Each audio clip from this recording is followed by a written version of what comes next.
Shalom jemaat yang dikasihi oleh Tuhan. Pada hari ini panggilan ibadah diambil dari Yohanes pasal yang ke-14 ayat yang ke-25 hingga ayat yang ke-27. Ya, semuanya itu kukatakan kepadamu selagi aku berada bersama-sama dengan kamu. Tetapi penghibur yaitu Roh Kudus yang akan diutus oleh Bapa dalam namaku. Dialah yang akan mengajarkan segala sesuatu kepadamu dan akan mengingatkan kamu akan semua yang telah kukatakan kepadamu. Damai sejahtera aku tinggalkan bagimu, damai sejahtera aku berikan kepadamu. Dan apa yang kuberikan tidak seperti yang diberikan oleh dunia kepadamu. Janganlah gelisah dan gentar hatimu. Jemaat dikasihi oleh Tuhan, pada hari ini ya kita bersyukur kita sekali lagi boleh merayakan hari Pentakosta. Ya, hari di mana Roh Kudus turun. Ya, Roh Kudus yang akan memberikan damai sejahtera dan kekuatan bagi setiap kita. Roh Kudus yang mau tinggal di dalam hati kita. Ya, sehingga meskipun di dalam segala keterbatasan yang kita miliki pada hari ini, biarlah kita yang mengamini anugerah Roh Kudus. Kita tetap boleh beribadah bersama-sama. Kita tetap boleh mengangkat suara kita untuk bersyukur kepada Tuhan, mendengarkan firman Tuhan. Biarlah kita tetap boleh beribadah mulai awal, pertengahan, hingga pada akhirnya. Dan kiranya damai sejahtera Tuhan yang melampaui segala akal boleh menyertai kita di dalam Roh Kudus. Tuhan memberkati. Kebaktian Pentakosta ini kita mulai dengan pengakuan bahwa pertolongan kita datangnya dari Tuhan, pencipta langit dan bumi, yang tidak pernah meninggalkan hasil perbuatan tangannya. Turunlah atas kita kasih karunia dari Allah Bapa, Putra, dan Roh Kudus. Amin.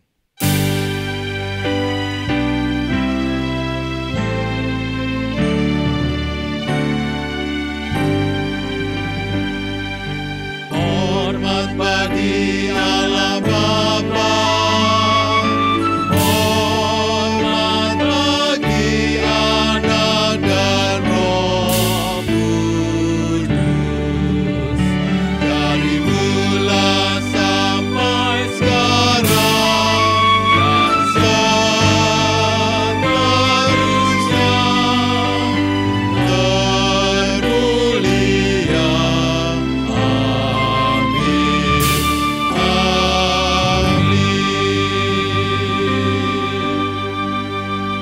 Mari kita berdoa. Bapa di surga, kami bersyukur kembali kami boleh datang beribadah. Kami masih beribadah di rumah, tapi kami yakin Tuhan tidak pernah meninggalkan kami. Kami tahu ketika kami boleh datang beribadah bukan karena kami kuat, bukan karena kami hebat, tapi semua karena anugerah Tuhan. Ampuni Tuhan kalau masih ada dosa kesalahan di dalam kehidupan kami. Biarlah ketika kami akan beribadah, hati kami siap untuk datang kepada Tuhan. Roh Kudus yang melayakkan setiap kami, supaya kami bisa beribadah dengan baik. Kami bisa memuji menyembah Tuhan. Kami bisa belajar dari bagian firman Tuhan. Terima kasih Bapa. Biarlah di dalam ibadah ini hanya nama Tuhan saja yang ditinggikan dan dimuliakan. Di dalam nama Tuhan Yesus kami berdoa. Amin. Shalom saudara-saudara yang dikasihi Tuhan. Kalau hari ini kita boleh kembali beribadah, semua hanya karena anugerah Tuhan. Secara khusus kita akan memperingati hari Pentakosta. Mari kita memulai ibadah ini dengan mengingat kesetiaan Tuhan. Allah yang menciptakan dan memelihara hidup kita. Yesus yang telah menebus kita dari dosa. Dan Roh Kudus yang akan selalu menghibur dan menuntun kita. Besar setiamu.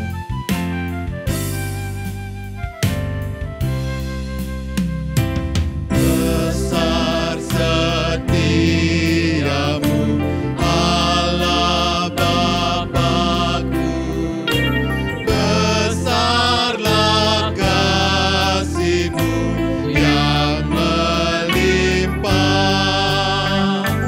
Tiada kurang dan tidak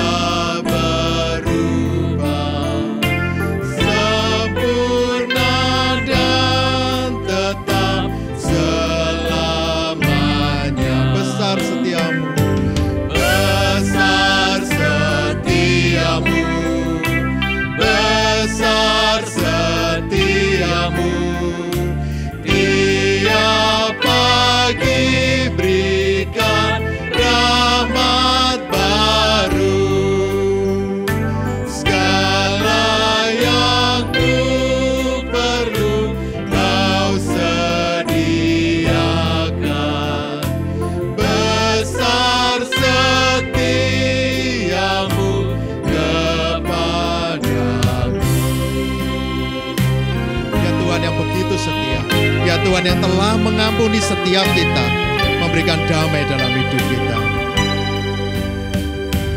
Pengampunan dosa, damai kekal, Kau menghibur dan Kau menuntunku. Kekuatan dan pengharapan gelap, kasih setiamu selamanya. Besar setiamu, besar setiamu, tiap pagi berikan rahmat baru. Segala yang ku perlu Kau sediakan.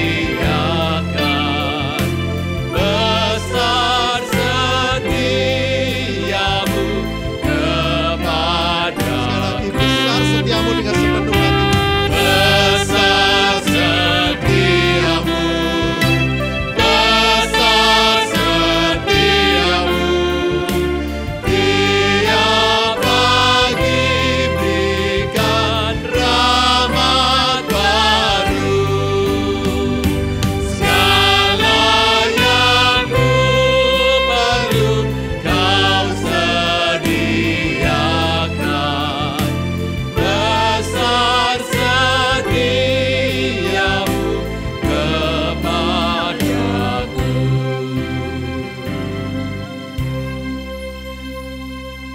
Saudara, kalau Dia adalah Allah yang begitu setia di dalam kehidupan kita, kalau Dia adalah Allah yang telah melakukan karya yang luar biasa di dalam hidup kita, orang-orang yang telah dikasihinya, apa yang menjadi respon kita? Mari kita memuji Dia, mari kita meninggikan Dia dengan penuh rasa syukur dan sukacita. Mari kita pujikan sebab Tuhan baik.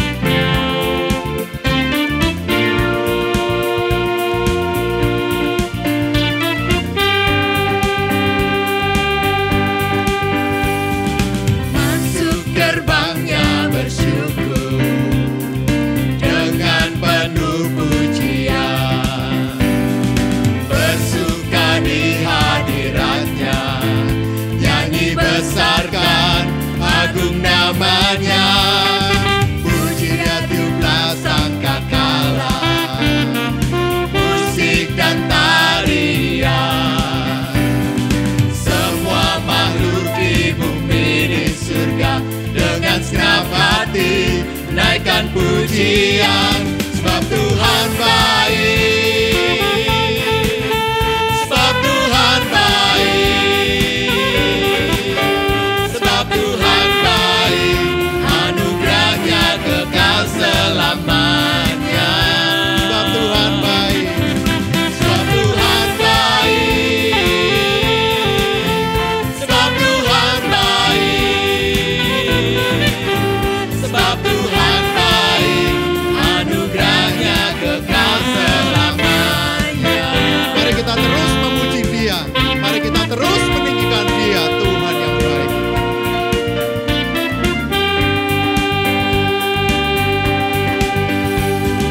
Puji Dia tiuplah sangkakala, musik dan tarian. Semua makhluk di bumi di surga dengan senang hati naikkan pujian, sebab Tuhan baik, sebab Tuhan baik, sebab Tuhan baik, anugerahnya kekal selamanya. Sebab Tuhan baik, sebab Tuhan baik, sebab Tuhan baik, anugerahnya kekal selamanya.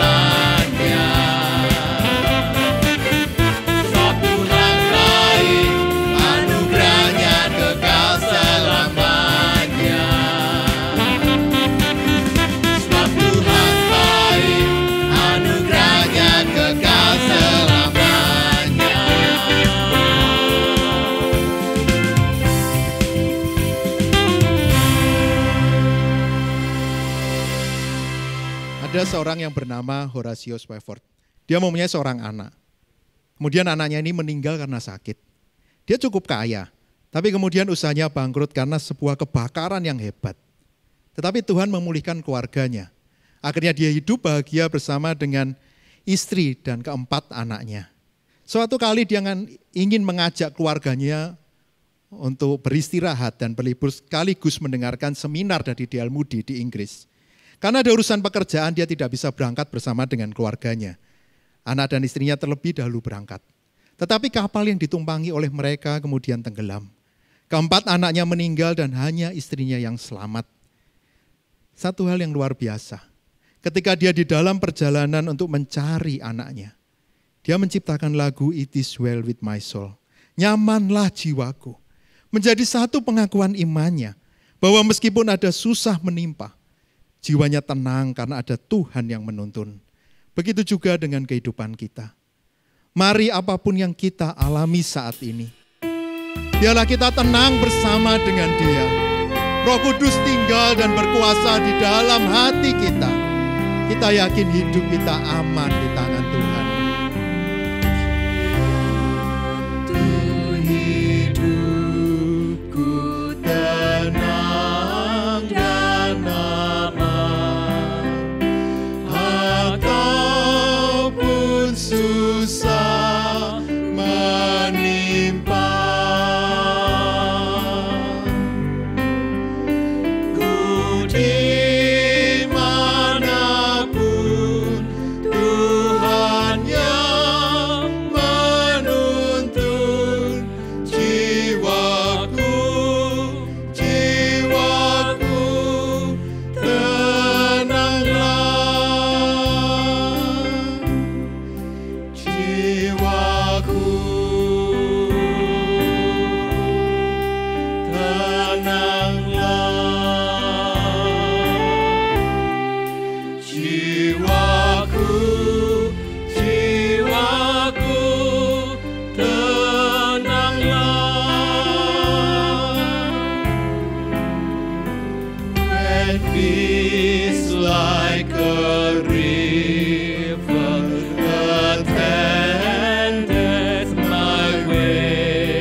Shalom jemaat yang dikasihi oleh Tuhan, pada kesempatan yang sebelumnya kita melihat bersama-sama bagaimana apa yang membuat penantian atau pengharapan Kristen berharga. Yaitu karena pengharapan Kristen akan memberikan kekuatan baru dan pengharapan Kristen tidak akan mengecewakan. Ya, sehingga mengapa hari ini kita tidak perlu takut berharap kepada Tuhan.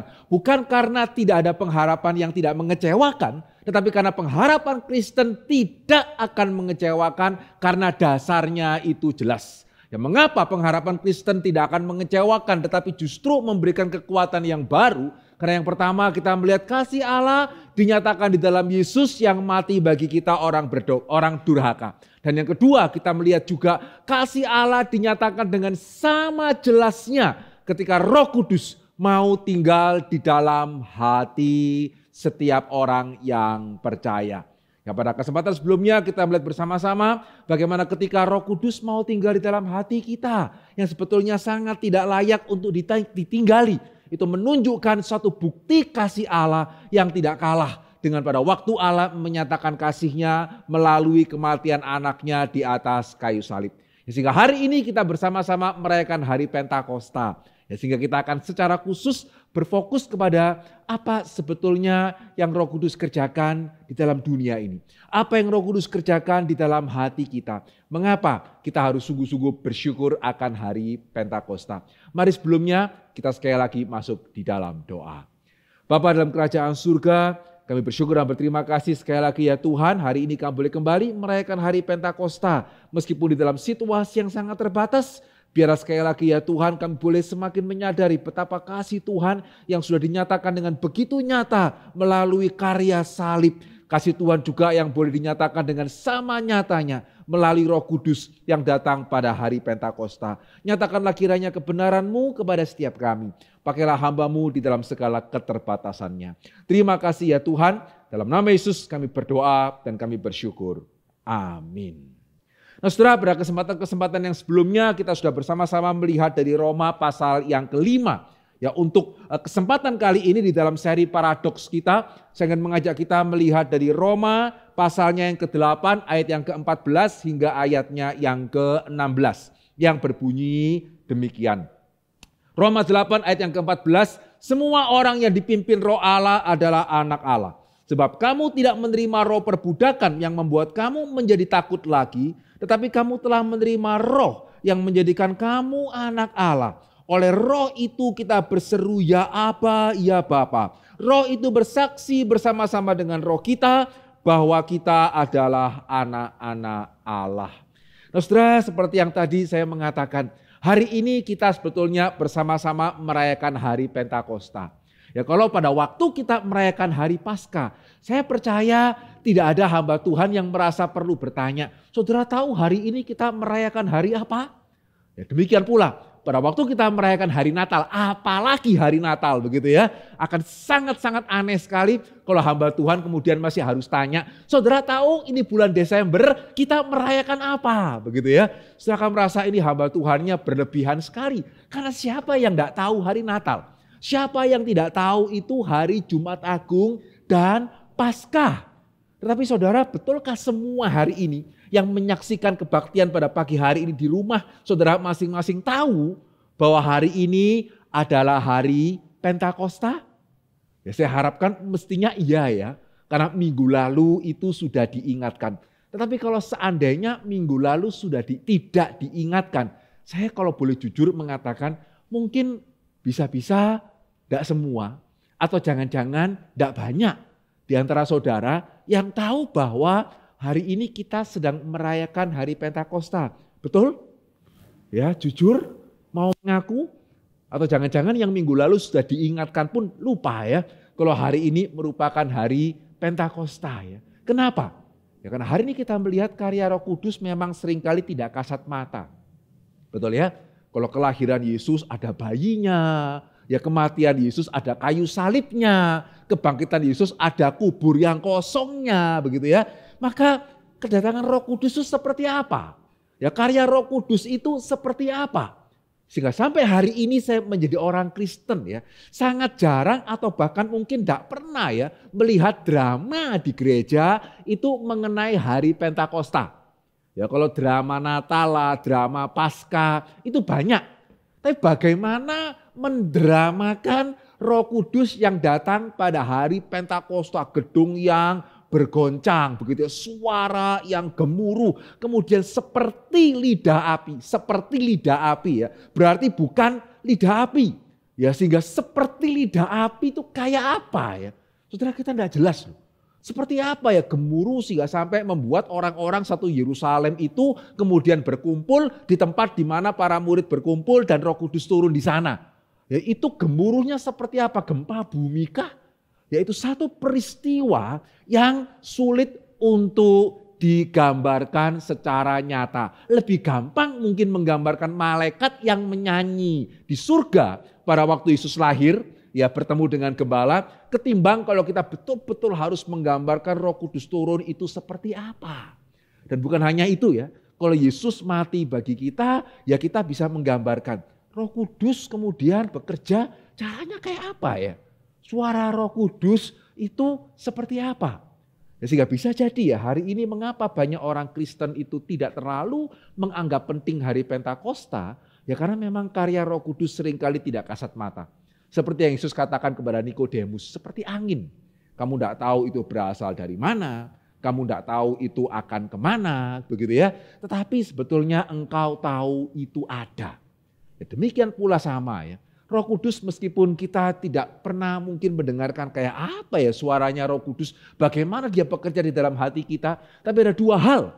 Ya, dua hal yang membuktikan betul-betul bahwa Roh Kudus itu memang turun. Bahwa Yesus naik ke surga tidak untuk meninggalkan kita, tapi supaya Roh Kudus bisa turun. Karena jikalau Roh Kudus tidak turun, maka yang pertama, ya gereja tidak mungkin ada. Begitu ya.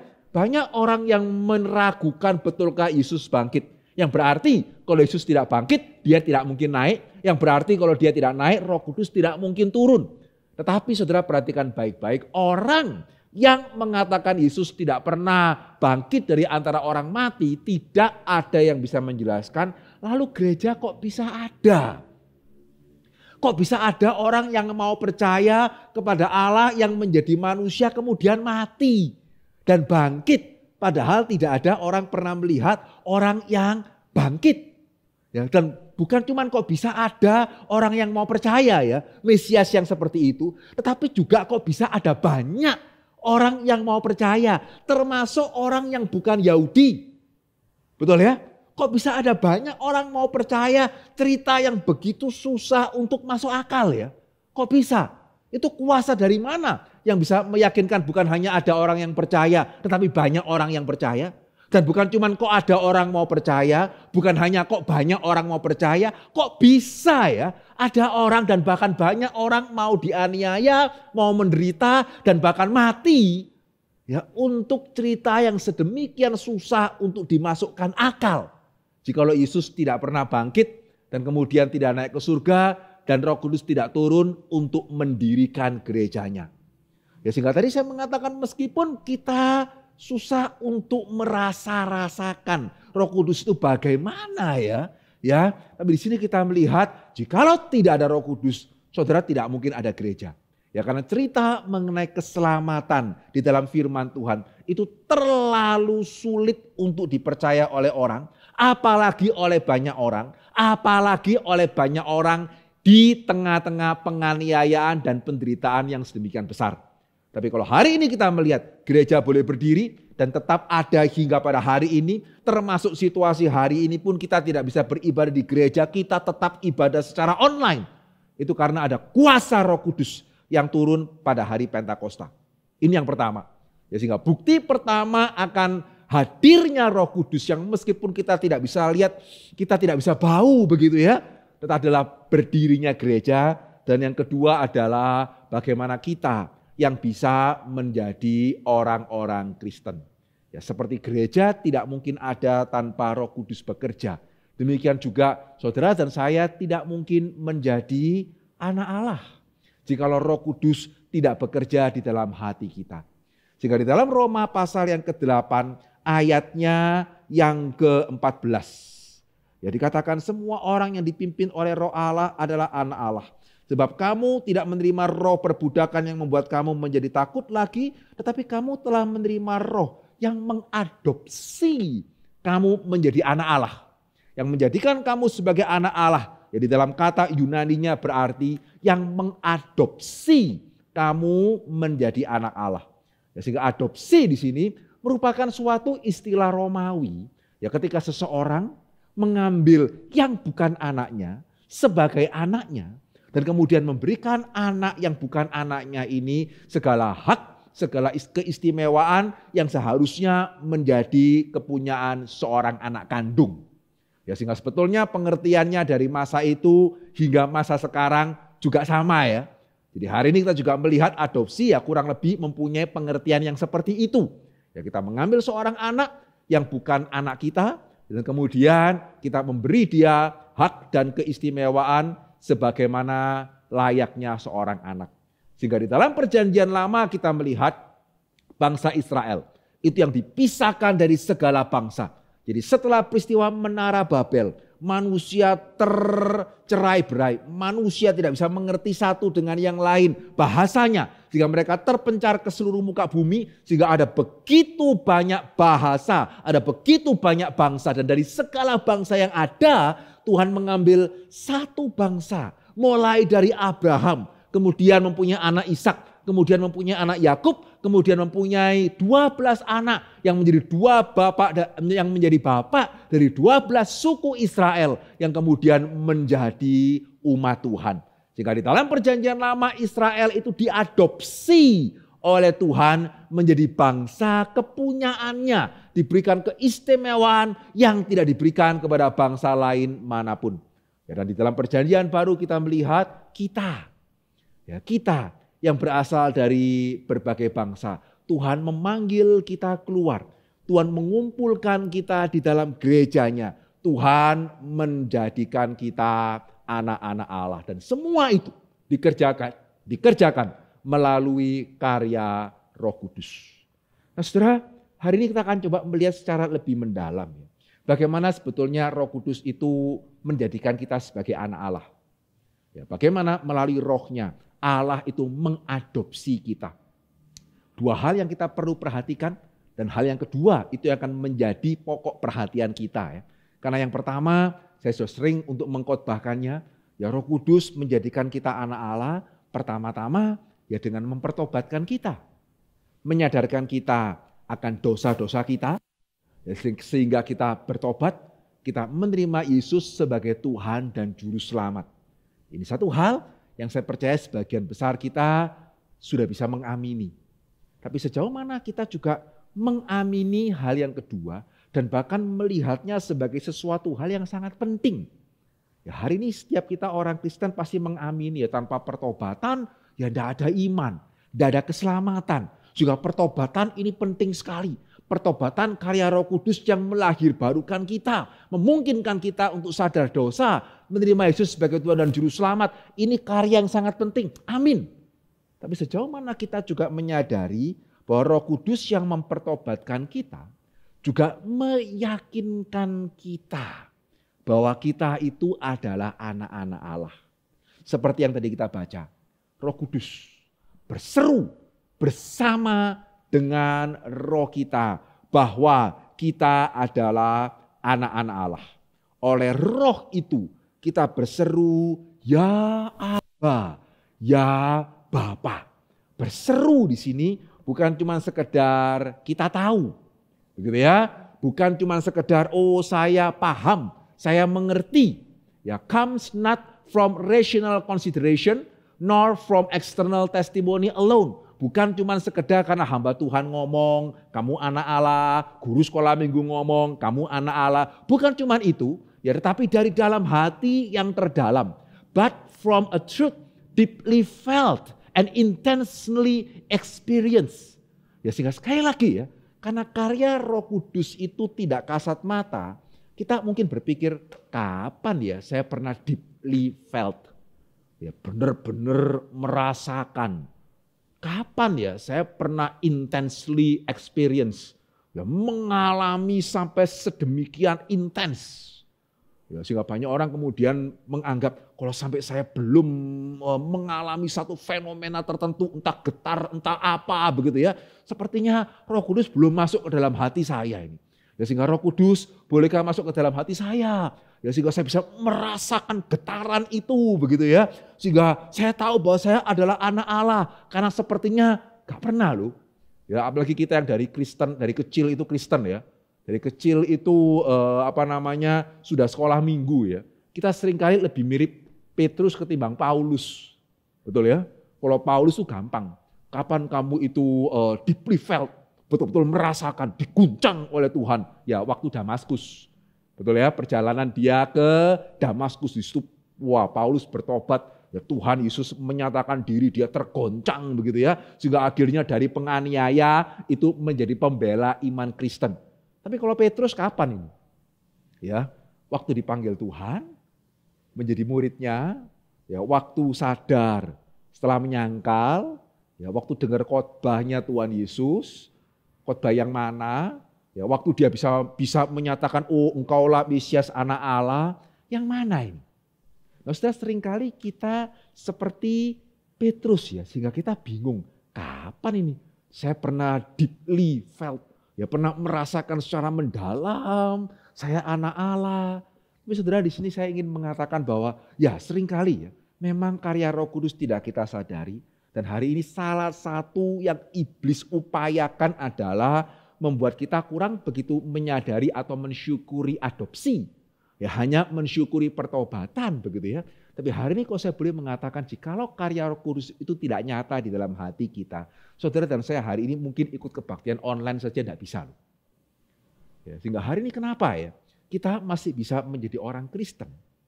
Ya bahkan dalam pergumulan sekalipun, ya mungkin di antara kita sudah ada yang pergumulannya sangat berat ya. Ini sudah sekian bulan berlalu ya. Tapi kenapa masih ada yang menahan kita? Jangan sampai murtad. Begitu ya, jangan sampai meninggalkan Tuhan.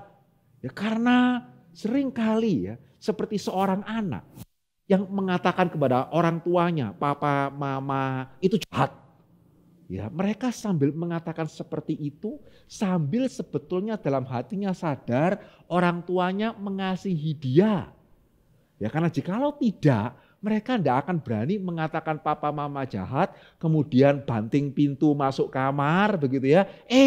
Pada waktu lapar keluar pintu kemudian makan makanan yang dipersiapkan oleh mamanya. Ya, sehingga saya pernah mengatakan anak yang mengatakan papa mama jahat, terus brak banting pintu masuk kamar begitu ya. Sebetulnya dengan perbuatannya dia sedang menyatakan kalau dia itu sebetulnya tahu orang tuanya mengasihi dia. Karena jikalau enggak ya enggak beranilah. Ya kalau orang tuanya itu penganiaya anak gitu ya, anak enggak salah pun dipukul begitu ya, berani dia ngomong papa mama jahat. Ya apalagi kemudian langsung banting pintu, waktu lapar keluar minta makan, ya terus pakai baju pemberian orang tua ke sekolah juga yang bayari orang tuanya, berani? Enggak berani. Tapi kenapa anak kadang-kadang anak kadang-kadang perlu melihat secara lebih luas ya. Ya pada waktu sebetulnya dia mengatakan papa mama itu jahat, dalam hatimu engkau tahu orang tuamu mengasihi engkau. Itu kenapa engkau tahu kalau engkau mengatakan seperti itu engkau tidak dipecat sebagai anak.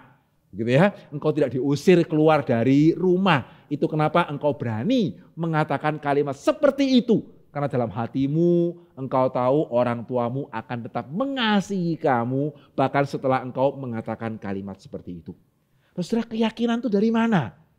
Ya kalau kita dengan orang tua kita ya keyakinan itu dibangun dari hubungan darah, keyakinan itu dibangun dari selama sekian belas tahun orang tua itu membesarkan kita begitu ya. Sehingga kita ada keyakinan dari dalam, papa mama itu sayang saya. Tapi kalau dengan Tuhan itu dari mana ya? Ya sehingga meskipun kita mungkin kecewa begitu ya, tapi kok ya puji Tuhan masih bisa tetap mau kebaktian, ya masih bisa tetap mau datang kepada Tuhan. Dari mana ya? Saudara, karena Alkitab mengatakan meskipun kita tidak berasa, tapi Roh Kudus bekerja di dalam hati kita, meyakinkan kita bahwa kita itu adalah anak-anak Allah. Dan saudara, dua hal ini sama pentingnya. Pertobatan itu penting, tapi juga meyakinkan kita akan siapa kita di hadapan Tuhan. Ini penting sekali. Pertama, untuk pertumbuhan kita sebagai orang percaya. Kedua, ya, untuk memampukan kita menantikan Tuhan di dalam penderitaan. Kita lihat satu-satu terlebih dahulu ya. Kenapa keyakinan bahwa kita itu dikasihi Tuhan itu penting untuk pertumbuhan kita. Ya bahkan sebetulnya salah satu hal yang membuat orang Kristen itu gagal bertumbuh secara baik karena mereka kurang menyadari kasih Tuhan. Sama seperti anak tadi. Yang kurang mengasihi kasih papa mamanya, yang menganggap menindas dia dengan menyuruh dia sekolah. Ya, maka meskipun dia masih sekolah, lumayan begitu ya. Dia tidak bisa belajar seperti yang seharusnya bagaimana. Karena dia tidak bisa melihat di dalam tindakan dia harus sekolah, di baliknya itu ada kasih orang tua. Ya, yang betul-betul itu terbaik untuk dia. Sehingga saudara sama ya, jikalau kita adalah orang percaya, ya, tetapi kita gagal melihat kasih Tuhan yang mengadopsi kita, maka mau tidak mau pertumbuhan saudara itu akan terhambat. Ya, karena seringkali yang membuat kita bertumbuh ya cuma merasa takut atau sungkan. Berani tidak melayani ya, kena corona loh kamu. Begitu ya, atau berani tidak saat teduh ya. Nanti kamu akan tidak diberkati loh. Sehingga ya sudahlah daripada saya nggak diberkati begitu ya. Ya saya ke gereja lah. Mungkin sungguh-sungguh orang seperti ini. Atau tidak sungkan ya. Yesus itu sudah mati bagi kamu. Begitu ya. Tidak mau melayani ya. Begitu ya. Tidak tahu terima kasih ya. Sehingga akhirnya ya tidak enak ya dibilang orang tidak tahu terima kasih. Ya sudahlah melayani. Tetapi ya mau semaksimal apa? Begitu ya. Orang yang hidup bagi Tuhan, hidup yang melayani, tetapi hanya dengan motivasi, ya daripada nggak diberkati, ya atau juga daripada diomong nggak tahu terima kasih, orang Kristen kok nggak pernah ke gereja, begitu ya. Ya mau sesungguh-sungguh apa? Ya persis kayak anak tadi, sekolah sih, ya bolos mungkin enggak. Tapi betulkah dia akan sungguh-sungguh memperhatikan apa yang dikatakan gurunya? Ya betulkah dia akan ambil extra mile begitu ya, belajar lebih untuk kemudian tidak menyia-nyiakan kebaikan orang tuanya? Ya enggak kepikir. Ya karena dia tidak menyadari bahwa adalah karena kasih dan perjuangan orang tuanya dia bisa sekolah dan dia disekolahkan. Sama. Sehingga orang Kristen yang hanya tahu Tuhan mempertobatkan saya, Tuhan mati bagi saya, masa kalau saya tidak melayani saya tidak terima kasih begitu ya. Tapi kurang menyadari kasih Tuhan yang sudah menjadikan dia sebagai anaknya. Dia tidak akan terlalu terpikir saya sudah anak Tuhan. Saya mesti memuliakan Tuhan. Masa saya sudah mendapatkan anugerah, sekarang saya malu-maluin Tuhan yang begitu mengasihi saya. Seperti seorang anak yang bisa berpikir bahwa orang tua itu sudah begitu mengasihi saya, mereka berjuang seperti itu. Masa saya membawa malu untuk nama orang tua, saya pingin menyenangkan orang tua saya. Itu akan beda sekali. Ya sehingga jikalau orang Kristen hanya menyadari akan pertobatan, dia tidak melihat kasih Allah yang dinyatakan dengan mengadopsi dia begitu ya menjadi anaknya, maka pertumbuhan kita akan terhambat. Tetapi orang Kristen yang menerima kesaksian Roh Kudus, ya bahwa bukan cuma saya dikeluarkan dari neraka, bukan cuma sekedar saya tidak dihukum secara kekal, tapi saya diadopsi oleh Bapa di surga. Saya sekarang menjadi anak-anak Allah. Saya membawa nama Bapa saya yang di surga. Orang Kristen yang seperti ini akan dengan rela taat. Dan orang Kristen yang seperti ini yang percaya bahwa Allah Bapa di surga sangat mengasihi dia juga akan dimampukan untuk menantikan Tuhan termasuk di dalam penderitaan. Nah, saudara, tadi kita membaca di dalam Roma pasal ke-8 ayat yang ke-15 ya. Roh Kudus memampukan kita untuk berseru ya Aba, ya Bapa. Kalimat ya Aba, ya Bapa itu mengingatkan saudara pada peristiwa apa? Ya Aba, ya Bapa. Selain daripada Roma 8:14 ya, ya 15 ya, ya Aba, ya Bapa. Itu mengingatkan saudara pada peristiwa apa ya? Ya saudara yang peka begitu ya, dan cukup memahami Alkitab, mestinya akan teringat bahwa Yesus pada waktu di Taman Getsemani, di dalam segala pergumulannya, ya, Yesus di dalam Taman Getsemani, di dalam segala pergumulannya mengatakan apa? Di ayat yang ke-36, Markus pasal 14. Markus 14 ayat 36, ini peristiwa Getsemani, kata Tuhan Yesus, ya Aba, ya Bapa, tidak ada yang mustahil bagimu. Ambillah cawan ini daripadaku, tetapi janganlah apa yang aku kehendaki, melainkan apa yang engkau kehendaki. Ya Aba, ya Bapa. Sehingga apa yang membuat Yesus bisa tetap menantikan Tuhan, bahkan meskipun dia harus meminum cawan itu, karena dia tahu meskipun di permukaan sepertinya ini mana ini Allah ya, kok enggak ada suara, kok enggak ada melepaskan dia, pada waktu Yesus dibangkit ada suara Bapa di surga. Inilah anak yang kukasihi, begitu ya. Pada waktu Yesus di atas gunung ada suara dari surga. Inilah anak yang kukasihi. Pada waktu Taman Getsemani, pada waktu kayu salib malah yang ada kegelapan. Tetapi kenapa Yesus masih bisa menantikan Tuhan, masih bisa berdoa karena dia tahu Bapanya di surga itu mengasihi dia. Sehingga itu kenapa dia bisa mengatakan ya Aba, ya Bapa. Kalau engkau mau, engkau bisa mengambil cawan ini. Tapi jadilah menurut kehendakmu dan bukan menurut kehendakku. Jika saya mengatakan kenapa banyak orang Kristen takut berharap? Karena takut kecewa. Kenapa takut kecewa? Karena tidak yakin betul enggak ya Tuhan itu mengasihi saya. Ya, saya sudah menantikan Tuhan, ya sudah bergumul di hadapan Tuhan, kekuatan baru yang enggak datang, buntut-buntutnya kecewa. Saudara, kalau kita masih bisa berpikir seperti itu, ya berarti kita perlu lebih mendengarkan suara Roh Kudus di dalam hati kita.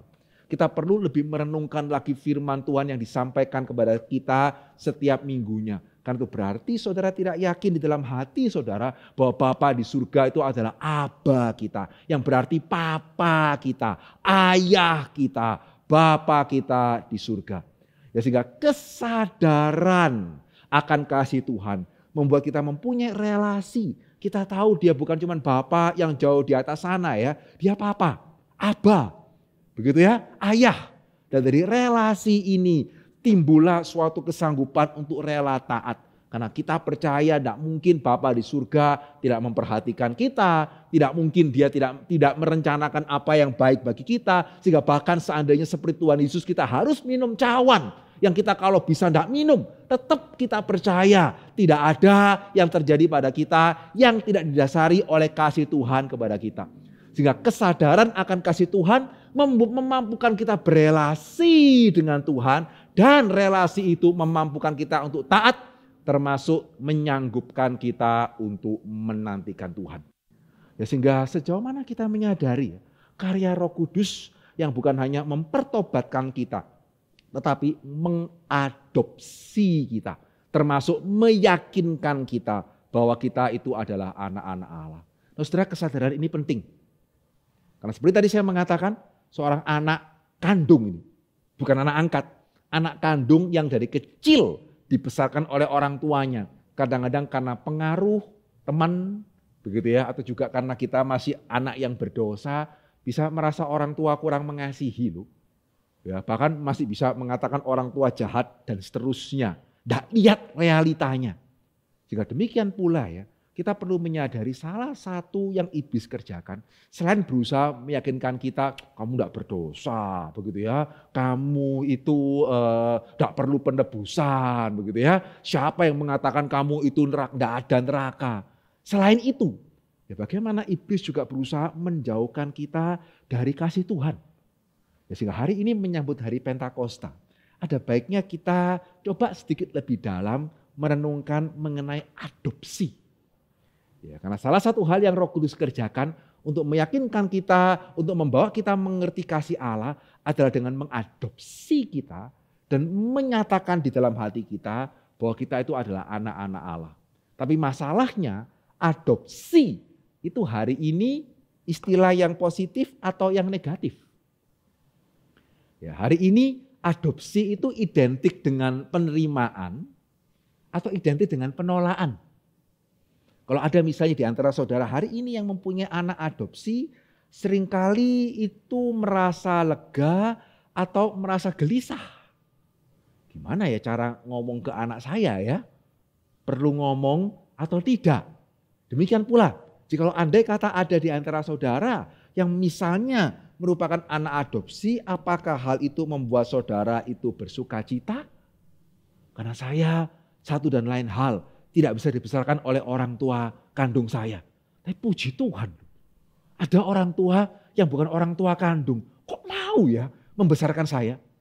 Apakah ada di antara kita hari ini yang andai kata misalnya sedang menyaksikan, sedang beribadah dan adalah anak adopsi, itukah yang saudara pikir? Atau yang terus memenuhi pikiran saya, kenapa ya kok orang tua saya menyerahkan saya? Kenapa kok orang tua saya tidak membesarkan saya sendiri? Apa sebetulnya yang terjadi? Alasannya itu apa? Motivasinya itu apa? Nah, saudara, saya harus mengatakan, begitu ya, bahwa adopsi itu memang merupakan realita dunia yang berdosa. Jika dunia tidak jatuh ke dalam dosa, pastinya tidak ada orang tua yang akan menyerahkan anak kepada yang lain. Begitu ya, pastinya orang tua itu akan membesarkan anaknya sendiri. Sama ya. Kalau dunia ini bukan dunia berdosa, saudara dan saya bukan orang berdosa, ya tidak perlu Roh Kudus masuk dalam hati kita, meyakinkan kita bahwa kita anak Tuhan. Tidak perlu Yesus mati di atas kayu salib untuk menyelamatkan kita. Ya, sehingga memang yang namanya adopsi itu adalah realita dunia berdosa yang di dalam dunia yang kalau tidak jatuh ke dalam dosa mestinya tidak perlu ada. Sehingga saya bisa mengamini, saya bisa mengerti pada waktu orang tua yang mengadopsi anak kemudian bingung, jelaskan atau tidak? Jelaskan kapan? Bagaimana cara menjelaskan? Demikian pula saya juga bisa memahami kalau ada di antara kita yang ya andai kata merupakan anak adopsi adalah satu pergumulan, itu wajar. Tapi saudara tidak melihat loh. Adopsi itu tidak identik dengan penolakan. Adopsi itu jelas identik dengan penerimaan. Ya, tidak bisa kita hanya melihat kenapa orang tua yang mengandung saya kok tidak membesarkan saya sendiri. Memang ini menimbulkan pertanyaan. Tapi saudara juga harus nanya loh. Kenapa ada orang lain begitu ya yang bukan orang tua kandung saya kok yang mau menerima saya, merawat saya, membesarkan saya. Bahkan sejauh mana saudara bisa melihat di tengah-tengah dunia berdosa. Ya, yang bagaimana saya harus besar tanpa orang tua. Saya benar-benar bisa ada orang tua yang mau mengadopsi saya. Dan bukan cuma sekedar saya itu diletakkan di panti asuhan. Betul ya? Ya, adopsi bukan cuma suatu penerimaan, tapi sebetulnya suatu penerimaan yang kita juga harus bertanya kenapa. Ya, karena satu hal yang bagi saya luar biasa dari adopsi ya. Tanpa sekali lagi mengabaikan fenomena dunia berdosa, ya, yang bisa membuat banyak hal terjadi di luar perkenanan Tuhan. Tapi fakta bahwa mestinya saya tidak bisa hidup. Ya, mestinya saya tidak bisa besar. Karena kalau orang tua saya tidak mau membesarkan saya, mana bisa bayi besar sendiri. Ya, mana bisa bayi cari makan sendiri. Mana bisa bayi itu kemudian mencari susunya sendiri. Ya, tapi faktanya saya bukan cuma bisa besar. Tapi saya tidak perlu khawatir. Selama sekian belas tahun saya tidak perlu khawatir besok makan apa.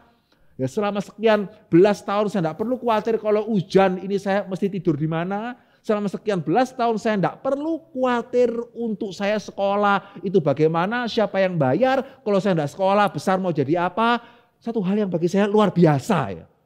Ya, bagaimana di tengah-tengah dunia berdosa. Ya, di mana ada orang tua yang karena satu dan lain alasan tidak bisa membesarkan anaknya sendiri. Tapi melalui apa yang namanya adopsi. Anak ini bisa dibesarkan. Anak ini bisa disekolahkan. Anak ini bisa menjadi orang tanpa dia harus mengalami ketakutan. Ya, tanpa dia harus mengalami keraguan. Masa depan saya ini bagaimana? Ya, siapa yang mau menyekolahkan saya mahal-mahal?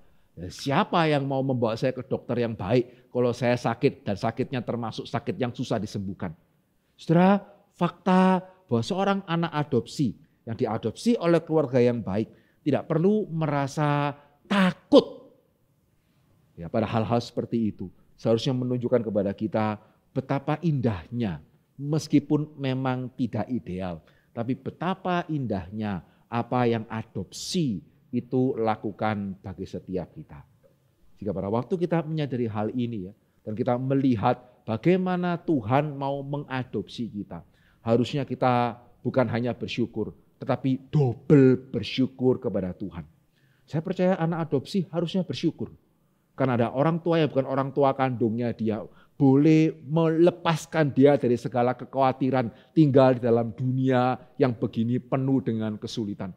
Tapi kalau kita boleh melihat bagaimana Allah mengadopsi kita, mestinya kita bukan hanya bersyukur, tapi kita bersyukur berlipat ganda. Karena yang pertama, saudara, kita yang membuang diri kita sendiri.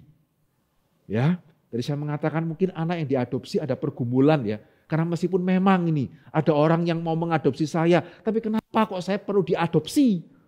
Betul ya? Berarti kan ya ada satu dan lain hal orang tua tidak bisa membesarkan saya. Ya, jika tadi saya mengatakan saya bisa mengerti. Tapi saudara harus tahu di dalam relasi kita dengan Tuhan, bukan Tuhan yang membuang kita. Begitu ya, bukan Tuhan yang kemudian melepaskan kita, baru kemudian setelah melepaskan kita merasa eman, mengadopsi kita balik, bukan.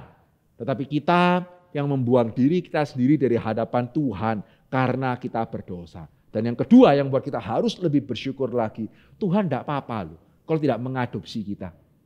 Ya kalau hari ini mungkin begitu ya, meskipun saya percaya ini tidak bisa meniadakan fakta dan tidak bisa membuat kita tidak bersyukur ada orang yang mengadopsi kita.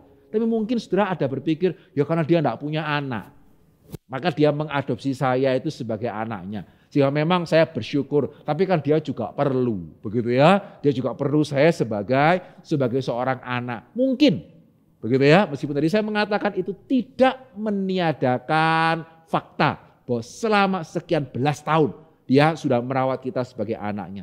Tetapi di dalam cerita kita dengan Tuhan, enggak. Ya, di dalam fokus minggu yang lalu kita melihat kita memang berharga. Tetapi ciptaan yang berharga. Kita berharga karena kita diciptakan seturut gambar dan rupa Allah. Tapi jangan lupa, kita diciptakan seturut gambar dan rupa Allah. Sehingga kita mesti menyadari gambar dan rupa Allah betapa berharganya itu. Tapi di sisi yang lain ingat, kita diciptakan dari tidak ada menjadi ada. Yang berarti effortless. Tuhan tidak perlu modal untuk menciptakan saudara dan saya. Sehingga kalau Tuhan mau kita berdosa, kemudian kita berdosa dan Tuhan mau membuang kita, Tuhan bisa menciptakan kita lagi kok. Tidak perlu modal kok. Karena kita bukan dari satu modal yang besar, kemudian diciptakan jadi saya, sehingga pada waktu saya berdosa, Tuhan mau membuat yang kedua mikir, waduh modalnya sudah habis ini ya. Seperti kita sudah mendirikan satu perusahaan, ya dengan memakai semua modal kita, corona. Ya, sehingga ini gawat ya, modal sudah terlanjur dipakai, gimana cara mengumpulkan modal lagi setelah corona begitu ya. Enggak kok, Alkitab mengatakan kita diciptakan dari tidak ada menjadi ada. Ya effortless, no modal, gak perlu modal. Sehingga kalau kita berdosa dan Tuhan mau membuang kita, ya dia bisa buat yang kedua kok. Karena gak pakai modal. Saudara dan saya diciptakan itu ya, kalau mau dibilang ya modalnya tanah liat itu sih.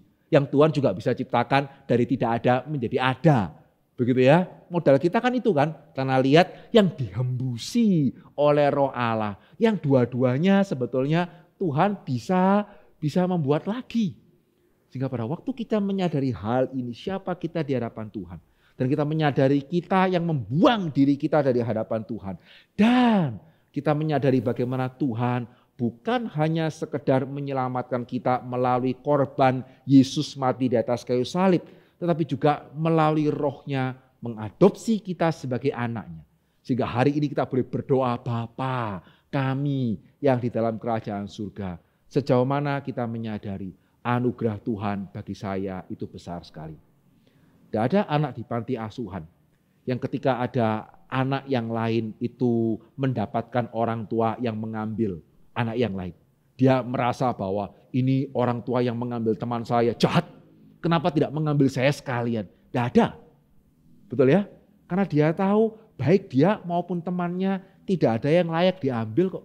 Jadi kalau ada orang datang ke panti asuhan, terus mereka memutuskan mau mengambil bayi yang mana, yang diambil ya, yang tidak diambil ya cuman bisa ya pasrah. Betul ya? Dia tidak merasa kenapa saya kok tidak diambil sekalian begitu ya. Tidak. Ya karena dia tahu siapa dia. Jika pada waktu ada orang mengambil dia, ada satu perasaan syukur mestinya. Kalau anak ini tahu menjadi anak yang berterima kasih. Sehingga bersyukur kepada Tuhan. Ya, sehingga melalui karya Kristus boleh mati bagi kita. Melalui karya Roh Kudus boleh mempertobatkan kita dari dosa. Dan boleh mengadopsi kita menjadi anak-anak Tuhan. Sehingga sejauh mana kita betul-betul terus merenungkan hal ini. Sejauh mana kita mengamini bukti kasih Allah itu nyata. Sehingga kita mesti belajar bertumbuh dalam hidup kita. Belajar memuliakan Tuhan bukan cuma sekedar karena saya takut diusir. Tapi karena saya sudah mendapatkan kasih yang begitu besar. Dan sejauh mana pada saat-saat seperti ini kita belajar menanti-nantikan Tuhan. Karena kita bukan hanya menantikan Allah di surga yang jauh, kita menantikan Aba kita. Kita menantikan Bapa kita yang mengasihi kita dan tahu apa yang terbaik bagi setiap kita. Sehingga biarlah pada hari Pentakosta ini, dan saya harap biar mulai tahun ini saudara tidak lagi menganggap enteng hari Pentakosta. Biarlah gereja mulai lebih serius ya di dalam merayakan hari Pentakosta. Ya, sebetulnya saya ingin ada satu acara yang spesial, tapi karena online kita tidak bisa begitu ya. Tapi kalau tahun depan kita sudah ada kesempatan beribadah lagi, mari kita lebih menghargai hari Pentakosta. Karena melaluinya Roh Kudus turun dan meyakinkan kita yang susah diyakinkan ini. Tapi Roh Kudus mempertobatkan dan meyakinkan kita bahwa kita adalah anak-anak Allah. Puji Tuhan, selamat hari Pentakosta. Mari kita berdoa bersama-sama. Bapa di dalam kerajaan surga, kami sungguh bersyukur dan berterima kasih ya Tuhan untuk kasih Tuhan yang sedemikian dinyatakan kepada setiap kami. Engkau bukan hanya menyelamatkan kami, Engkau bukan hanya mempertobatkan kami ya Bapa di surga, tapi Engkau juga bahkan mengambil kami, mengadopsi kami sebagai anak-anak-Mu. Ampunilah kami kalau kami masih seringkali mempertanyakan di mana bukti kasih-Mu, padahal bukti kasih-Mu sudah sedemikian nyata.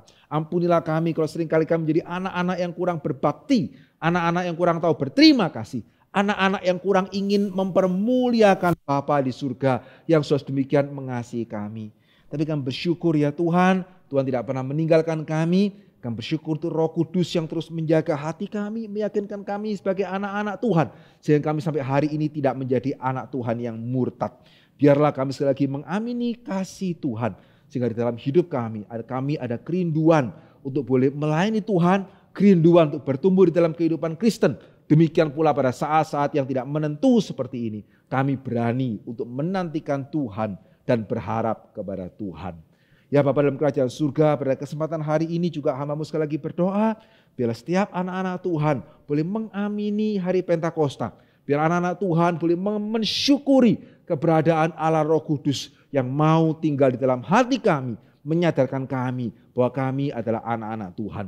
Sehingga melalui karya Roh Kudus kami boleh dimampukan untuk menantikan Tuhan sampai Tuhan menyatakan pertolongan-Mu atas setiap kami. Suara manusia sudah berlalu, biarlah Roh Kudus yang tinggal dalam hati kami yang boleh terus berbicara kepada kami. Di dalam nama Yesus kami berdoa dan kami bersyukur. Amin. Jemaat kasih oleh Tuhan, mari bersama dengan umat Tuhan di segala tempat dan segala abad, kita mau mengakukan pengakuan iman rasuli sedemikian.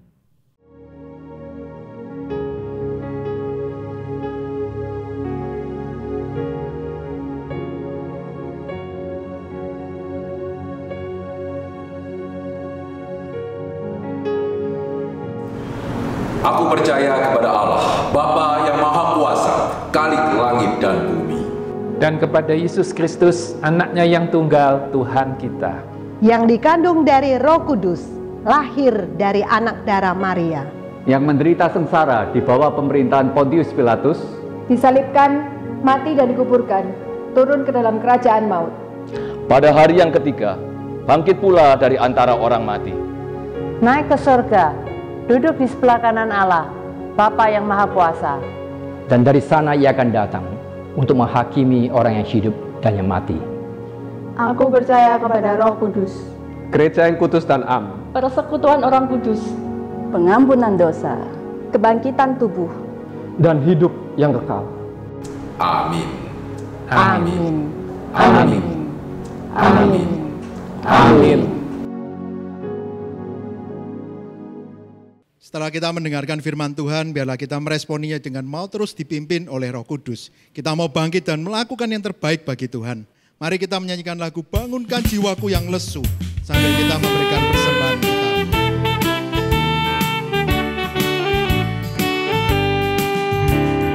Kini ku datang kepadamu dan bersandar pada firman-Mu.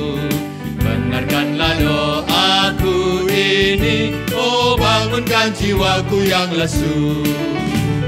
Bangunkan jiwaku yang lesu. Bangunkan jiwaku yang lesu. Roh Roh Kudus datang dan berkuasalah, oh bangunkan jiwaku yang lesu.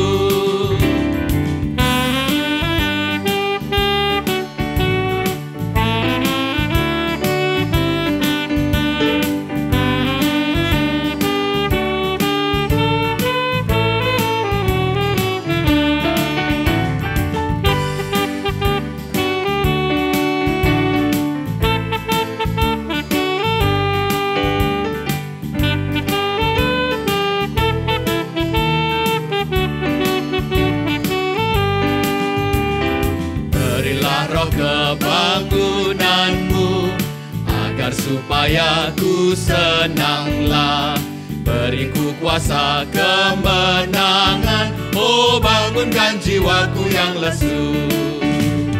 Bangunkan jiwaku yang lesu, bangunkan jiwaku yang lesu.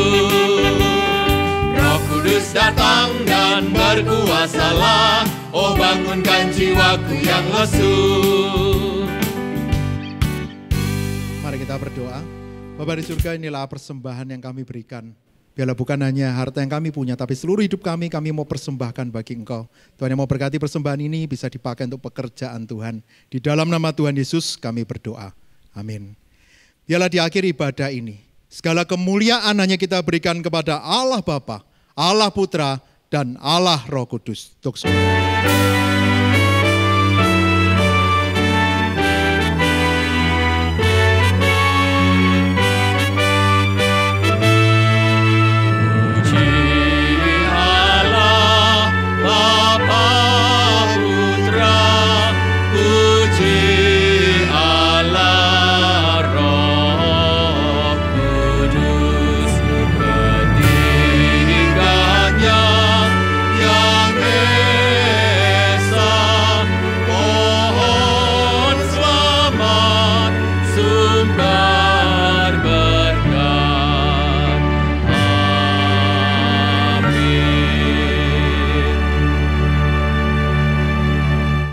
Jemaat dikasihi oleh Tuhan, marilah kita boleh menerima berkat Tuhan di tempat kita masing-masing. Kiranya Allah Tritunggal, Allah Bapa, Allah Anak, dan Allah Roh Kudus, Allah yang menciptakan kita, Allah yang menebus kita, dan Allah yang boleh tinggal di dalam hati kita, sungguh boleh membangunkan jiwa kita yang lesu, memampukan kita untuk menanti di dalam pengharapan, dan menjadikan kita saksi untuk kemuliaan namanya, mulai hari ini sampai selama-lamanya. Amin.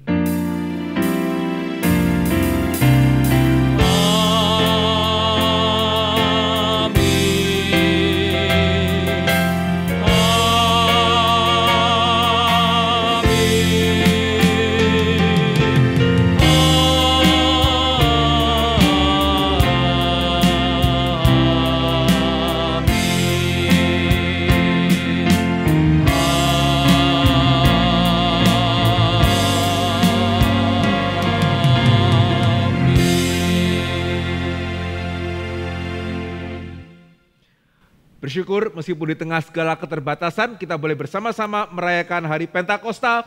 Kiranya Roh Kudus yang tinggal di dalam hati kita boleh menguatkan kita senantiasa. Kita akan sebentar mendengarkan pengumuman. Ibadah ini selesai, Tuhan memberkati. Silakan. Oke. Shalom. Senang sekali bertemu dengan Bapak Ibu, saudara sekalian setelah ibadah online hari Minggu ini.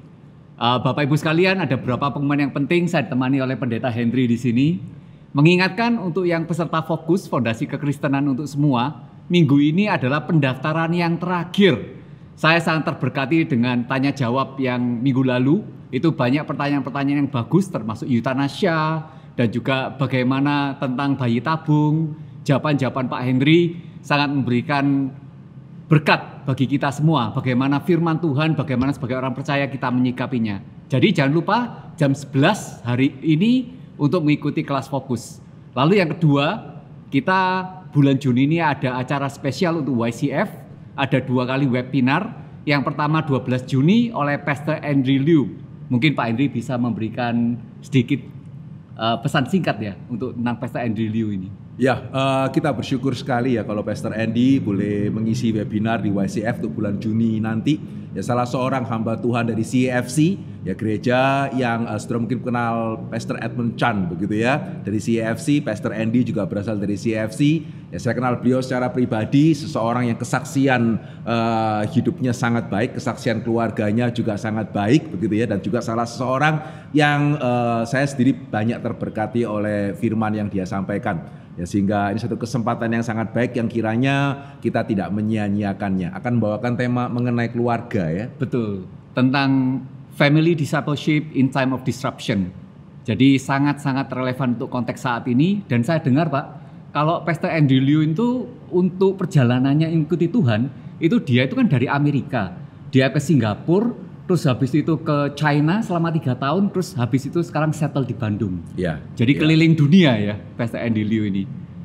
Lalu yang terakhir pengumumannya ada persekutuan doa dan renungan harian yang kita selalu berikan kepada Bapak Ibu sekalian. Harap diperhatikan untuk pengumumannya dan stay tune, stay safe, stay home. God bless you. Tuhan berkati.